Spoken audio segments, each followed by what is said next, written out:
تصلی علی سیدنا مولانا محمد نبراس الانبیاء و نیر الاولیاء و زبر کان الاسفیاء و نور الثقلین و ضیاء الخافقین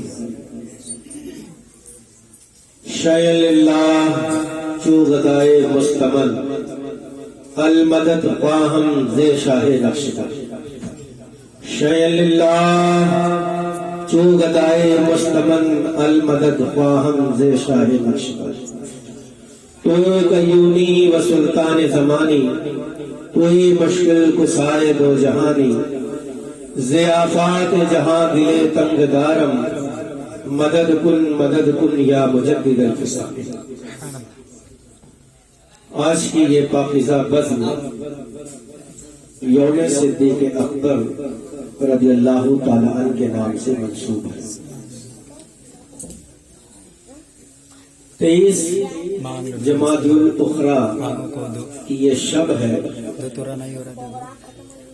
سرکار ابوبکر صدیق رضی اللہ تعالیٰ عنہ کی رخصتی جو ہے وہ بروز پیر بعد نماز مغرب یعنی منگل اور 23 جمادی الاخری کی شب ہے۔ آپ کی وصال پرملال کا لمحہ بھی ایسا ہی رہا جیسا کہ تاجدار انبیاء صلی اللہ علیہ وسلم کا وصال مبارک کے وقت لمحہ تھا۔ جب آقا کریم صلی اللہ علیہ وسلم کے دنیا سے رخصتی کا وقت آیا تو آپ نے ماں عائشہ صدیقہ سلام اللہ علیہا کے زانوے اقدس پر اپنا سر مبارک رکھا ہوا ہے۔ آپ نے ماں عائشہ صدیقہ سے فرمایا کہ مجھے مسواک دو، تو آپ نے مسواک جب آگے بڑھایا تو فرمایا کہ اسے نرم کر دو، تو ماں عائشہ صدیقہ نے اس مسواک کو اپنے منہ میں دانتوں کے نیچے رکھ کر اسے نرم کیا لیکن اسے دھویا نہیں۔ اسی طرح نبی کریم صلی اللہ علیہ وسلم نے مسواک کیا۔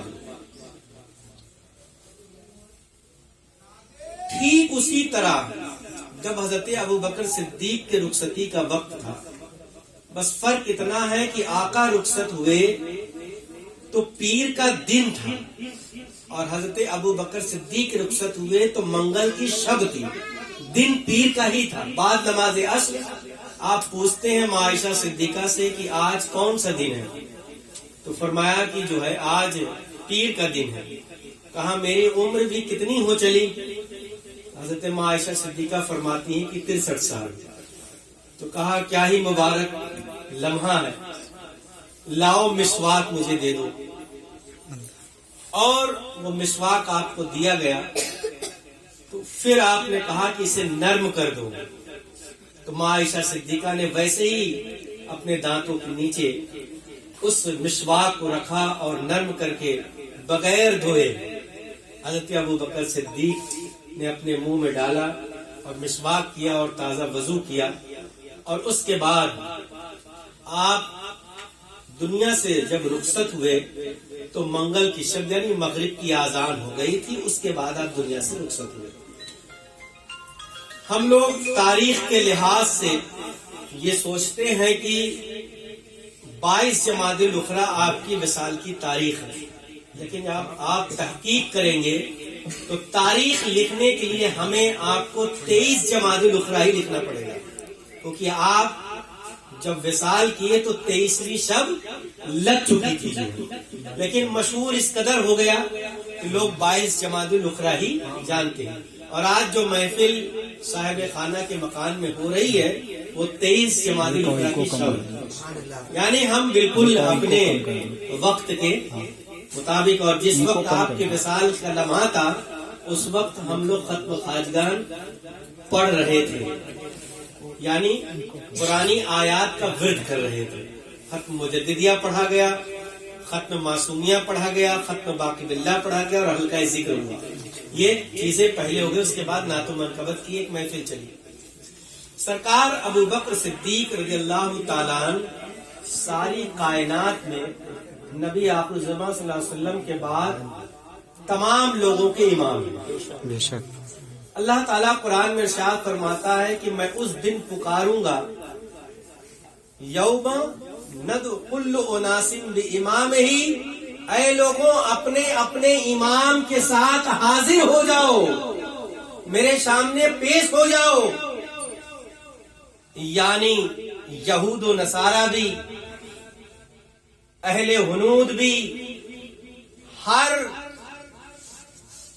مذہب کے لوگ اپنے امام کے ساتھ، ہر باطل فرقے کے لوگ اپنے اپنے پیشوا کے ساتھ ہوں گے۔ قربان جاؤ سلسلہ عالیہ نقشبندیہ کے لوگ، جب اس آیت کے مصداق محشر میں پکارا جائے گا تو تم اتنے خوش نصیب ہوگے، کیونکہ تمہارے سلسلے کا جو امیر ہے، جو سلسلے کا سالار ہے، وہ کوئی اور نہیں، ابو بکر صدیق کی ذات۔ یوم ندعو کل اناس بامامہ، سب اپنے امام کے ساتھ حاضر ہوں گے۔ تو ہمیں دیکھو، اگر امت میں سب سے پہلا امام کسی کو مصلی کا ملا تو ابو بکر صدیق ملا، اگر خلافت میں کسی کو پہلا امام ملا تو ابو بکر صدیق ملا، اگر مفتیوں کی فہرست میں سب سے پہلا کوئی امام ملا تو ابو بکر صدیق ملا، مسلمان ہونے میں سب سے پہلا کوئی امام ملا تو ابو بکر صدیق ملا، مومن ہونے میں سب سے پہلا کوئی امام ملا تو ابو بکر صدیق ملا۔ اور یہی نہیں، آپ دیکھ لیجئے کہ روحانیت میں امام ملا تو ابو بکر صدیق ملا، طریقت کا امام ملا تو ابو بکر صدیق ملا، حقیقت کا امام ملا تو ابو بکر صدیق ملا، معرفت کا امام ملا تو ابو بکر صدیق ملا۔ یعنی ہر مقام و مرتبے میں اگر اولیت اور افضلیت دیکھی گئی، امامت دیکھی گئی تو ابو بکر صدیق کی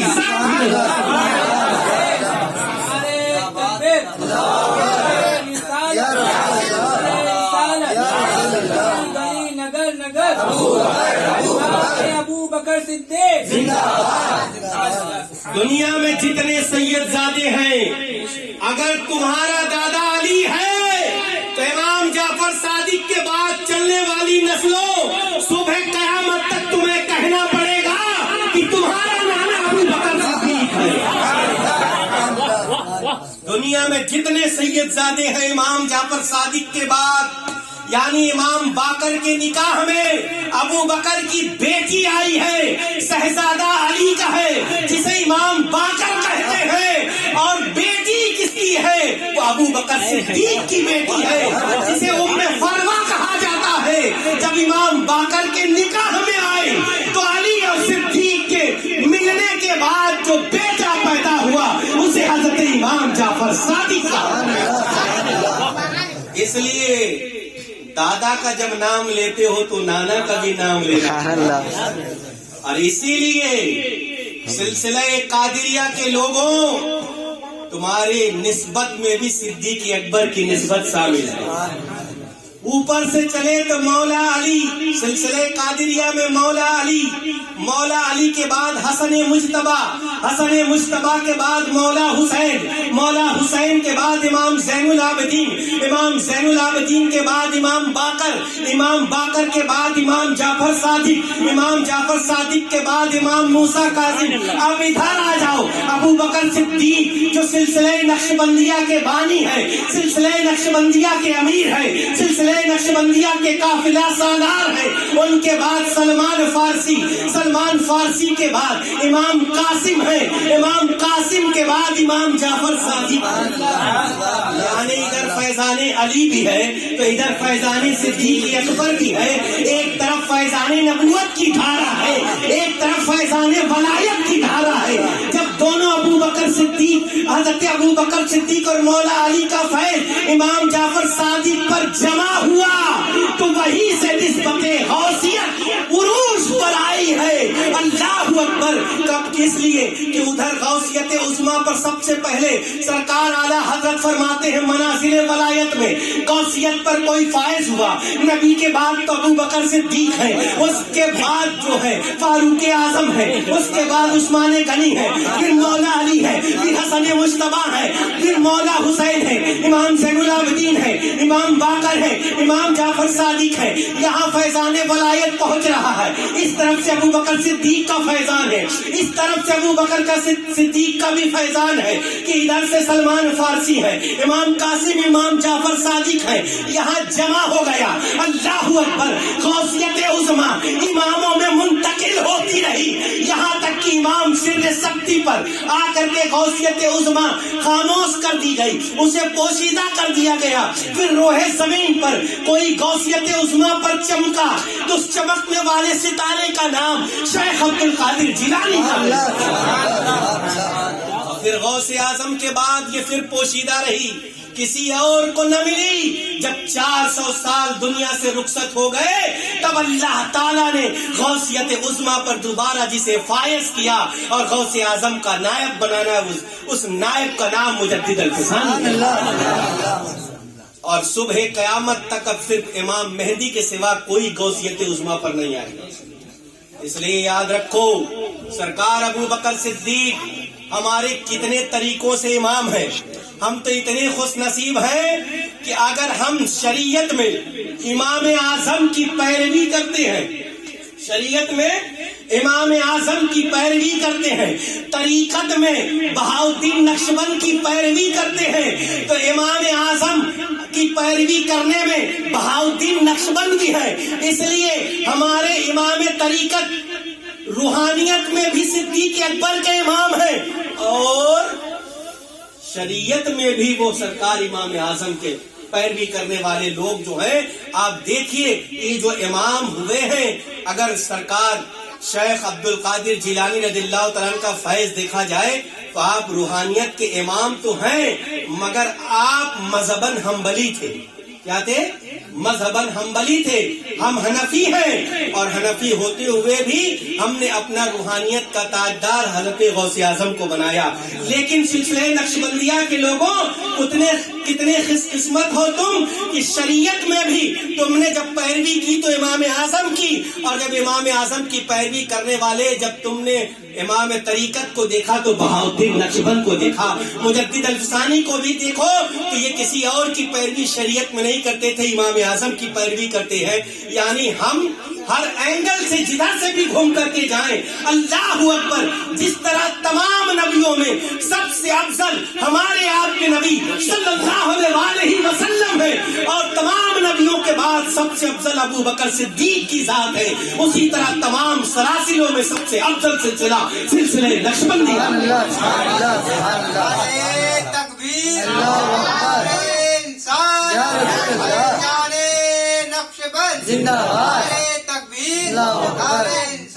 ابو بکر صدیق رضی اللہ تعالیٰ عنہ, آپ ذرا سوچئے کہ ایک مرتبہ سرکار صدیق اکبر رضی اللہ تعالیٰ عنہ اپنے دور خلافت میں رات میں ننگے پاؤں اپنے کاسان ولایت سے نکلے, اور نکل کر کے آہستہ آہستہ ایک مکان کی طرف بڑھ رہے ہیں.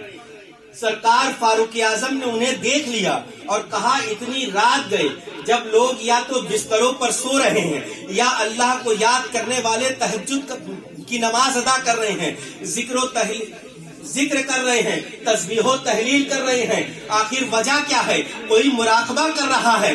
لیکن ابو بکر صدیق کہاں جا رہے ہیں؟ آپ پیچھے پیچھے ہو لیے. کیا دیکھتے ہیں کہ ابو بکر صدیق ایک مکان پر کھڑے ہو کر کے اس کے دروازے پر دستک دیتے ہیں, اور جب دستک دیتے ہیں تو کچھ دیر ٹھہر جاتے ہیں. پھر کیا دیکھتے ہیں کہ دروازہ کسی نے اندر سے کنڈی کھول دی ہے. پھر ابو بکر صدیق کچھ دیر اور کھڑے رہتے ہیں, پھر آہستہ سے دروازے کو کھول کر اندر چلے جاتے ہیں. سرکار فاروق اعظم سوچنے لگے کہ اس مکان کے اندر سوائے ایک بوڑھی عورت کے کوئی دوسرا رہتا نہیں ہے, نہ کوئی جوان ہے, نہ کوئی جوان بیٹا ہے, نہ اس عورت کا مرد ہے, نہ اس عورت کا بیٹا ہے, نہ اس عورت کا کوئی بھائی ہے, تنہا اس کے سوا کوئی دوسرا تو رہتا نہیں. سرکار صدیق اکبر کہاں جا رہے ہیں؟ اللہ اکبر, یہی حال ہوا. لیکن فاروق اعظم نے کسی سے کچھ کہا نہیں, بلکہ دوسرے دن سرکار ابو بکر صدیق سے پہلے اس دروازے پر جا کر دستک دے دیا, اور دستک دیا, کھڑے رہے, انتظار کیا, کنڈی کھل گئی, پھر انتظار کیا, اندر چلے گئے, جا کے فاروق اعظم چھپ گئے ہیں. اللہ اکبر. آج الزام لگانے کے لیے ہم بغیر تحقیق کے الزام لگا دیتے ہیں. ذرا